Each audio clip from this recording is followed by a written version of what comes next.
Oh, hello there. Yes. Well, didn't want to get out of bed this morning. I was dreaming of pussycats and woke to, well, a pussycat on my bed, which was quite nice. Yeah. Anyway, yes, today. Oh, well, there was that news yesterday. Not going there, really.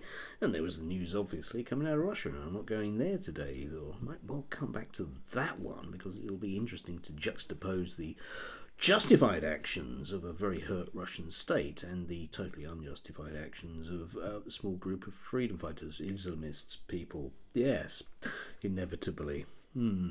Yes, but today I just wanted to dip my toe in the water, a little bit of sort of postmodernist thinking, because on a regular basis, you can get people to melt down at notions of French philosophers like Jean Baudrillard, him, yeah, who is a kind of bogeyman on the right because he presents this leftist notion that things are false. And, you know, the last week as well, I've been thinking a lot about Adam Curtis's oh dearism, this notion that we're always presented with about the last 20 years, that nothing can be done.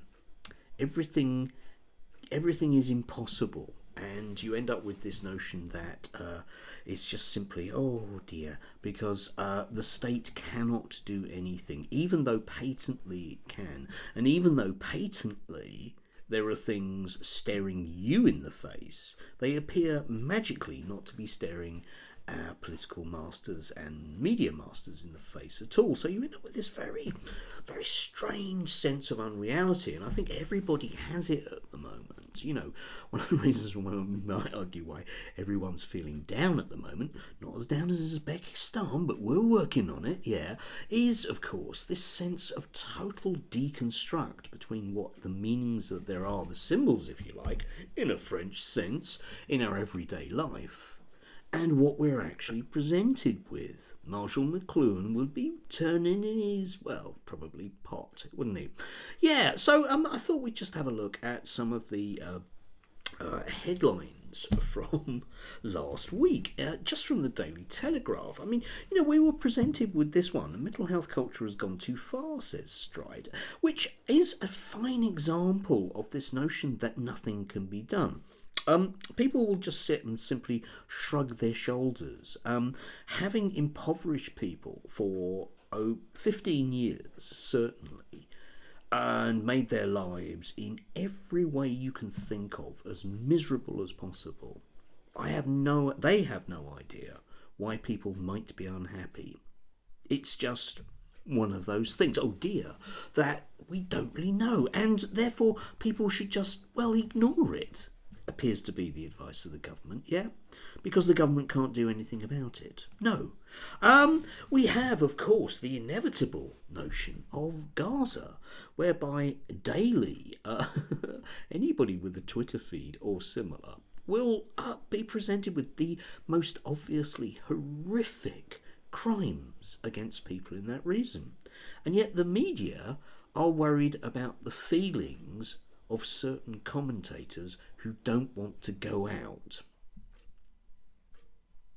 That's a very odd position. Nothing can be done.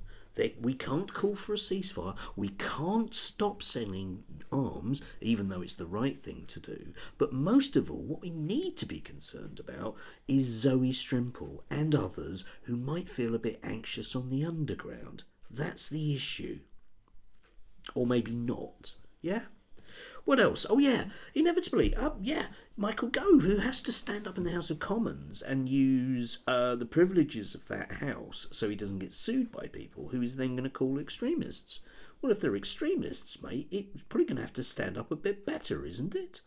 And, yeah, lumping in a couple of reasonably major Muslim organisations simply because it's a political turn of phrase at the moment with obviously neo-Nazi groups is interesting in its own right. But again, once again, there is nothing that can be done. We will decry multiculturalism and all of the problems that it brings, all of the problems which magically appear to be related to the economy that we've so desperately mismanaged. But you'd be obviously a bit of a fool, don't look here, to believe that, yeah. And yet it's their fault. These people with no social and economic power. Or indeed, if you think about it, on the wider level, we have we have the Labour Party who have gone above and beyond their duty to not represent any form of working class interests whatsoever, but merely be a tool of capitalism, according to certain Marxist thought, all of it, if you like. And therefore, Margaret Thatcher is great, and there's the credit card that we can't spend. And again, oh dear, we can't do anything. Oh dear, can't do anything. Right, okay, why should we vote for you then? Oh, well, we need a dynamic change of direction. So what are you going to do different? Oh, nothing. Yeah.